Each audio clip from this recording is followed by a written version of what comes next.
Pernahkah anda terfikir mengapa kadangkala penggunaan biochar tandan buah kosong EFB tidak memberikan hasil yang diharapkan, malah mungkin membawa masuk sisa toksik ke dalam tanah anda tanpa anda sedari?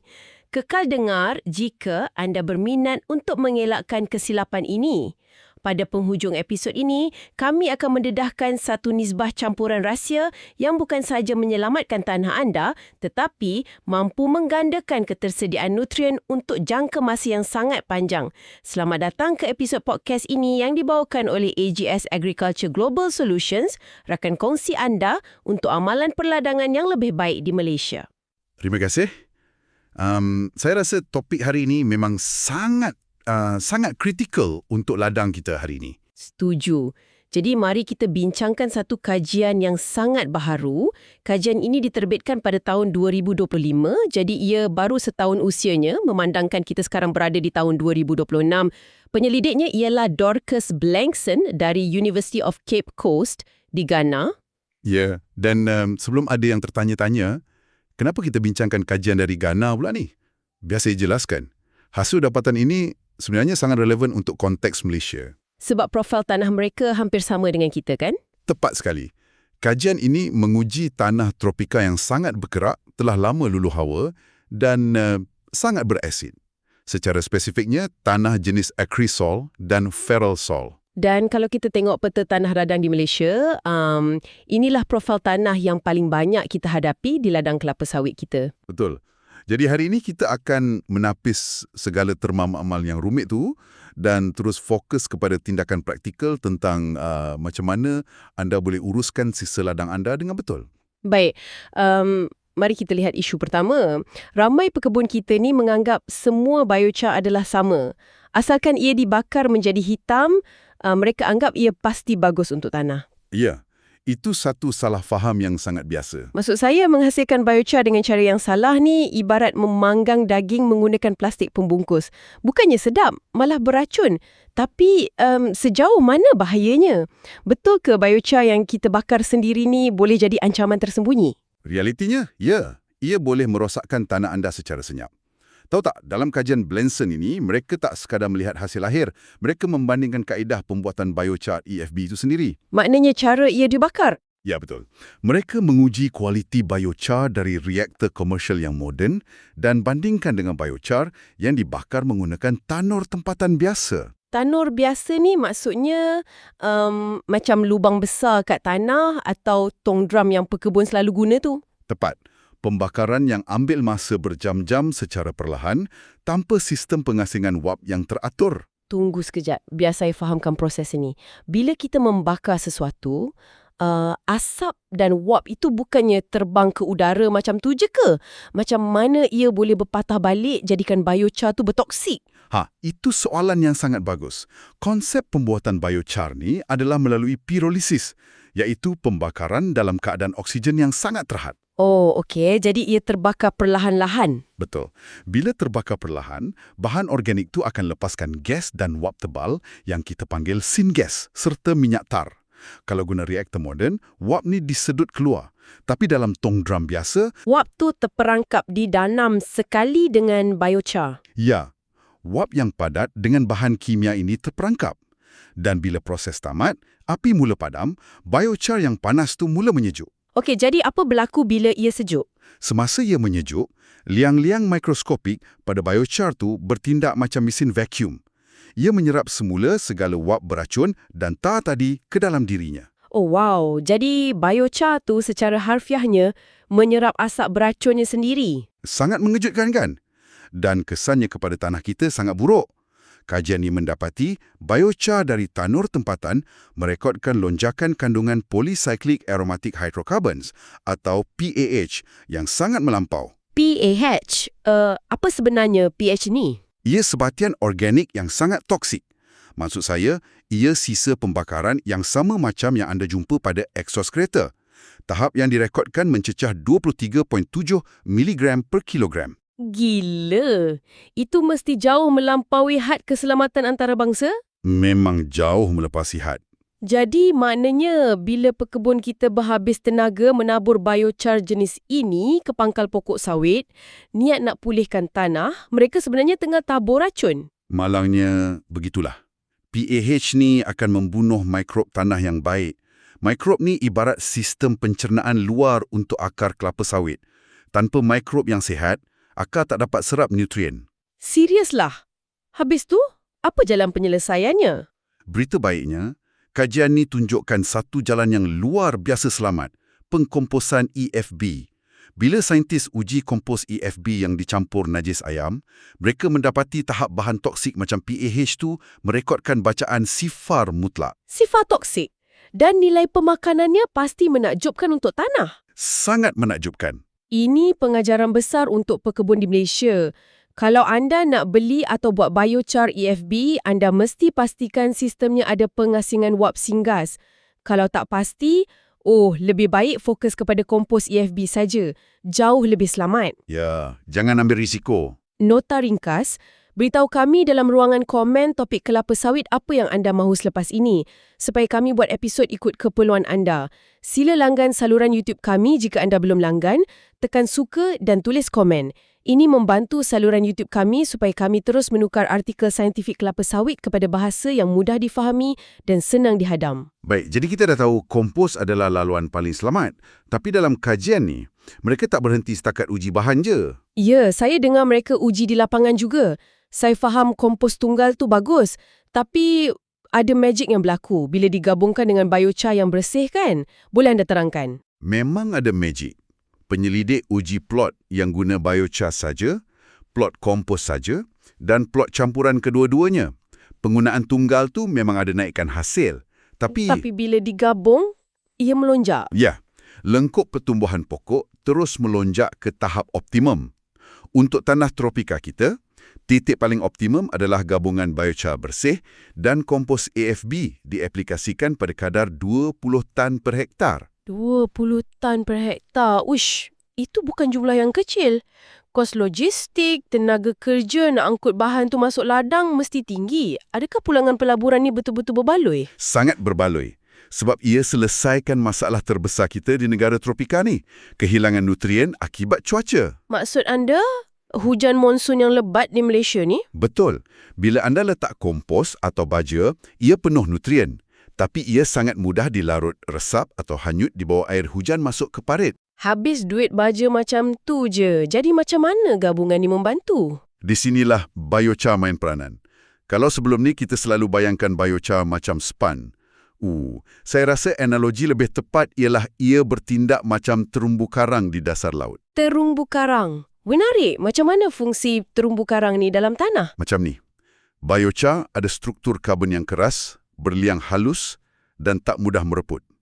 Bila anda campurkan dengan kompos, nutrien berharga dari kompos tu akan mengalir dan melekat masuk ke dalam rongga-rongga biochar ini.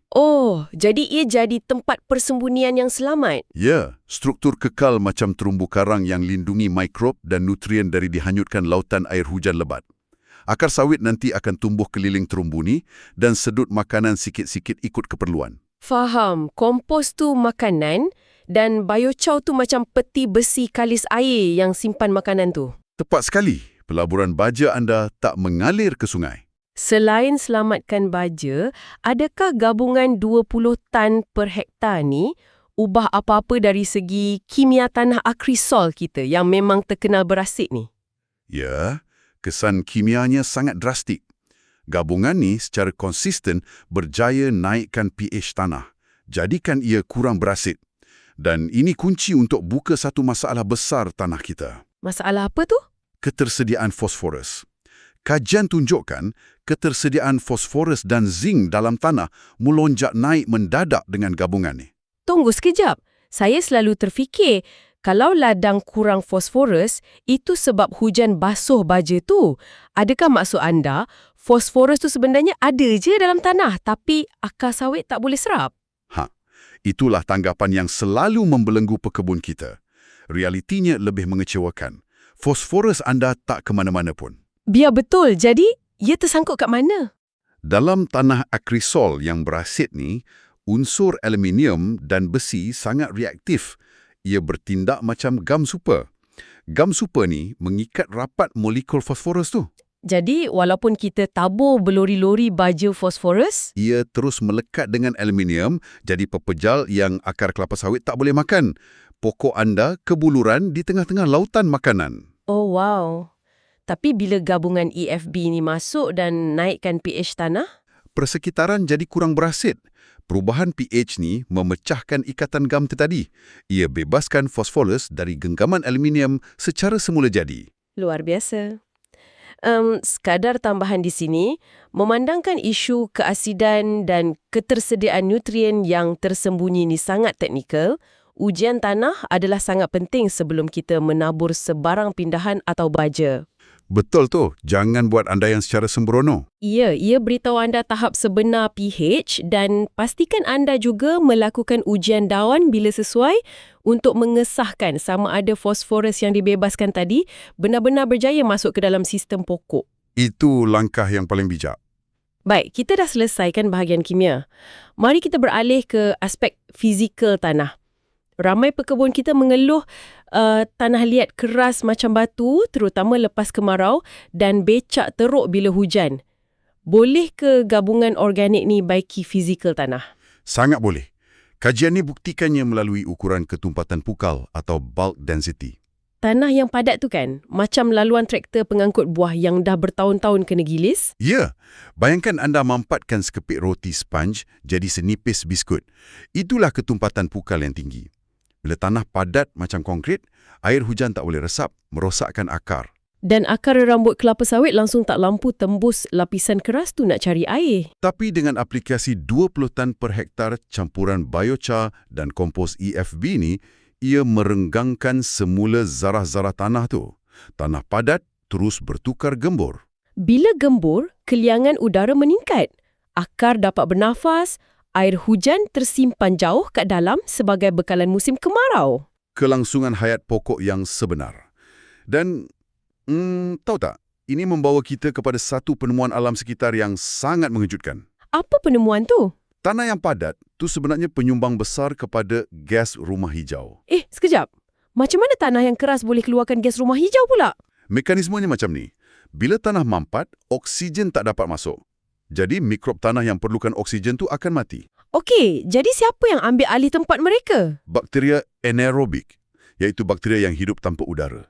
Mereka bernafas guna nitrat dalam baja dan sisa buangan mereka adalah gas nitrous oxide atau N2O. N2O. Itu gas rumah hijau yang sangat kuat kan? Sangat kuat.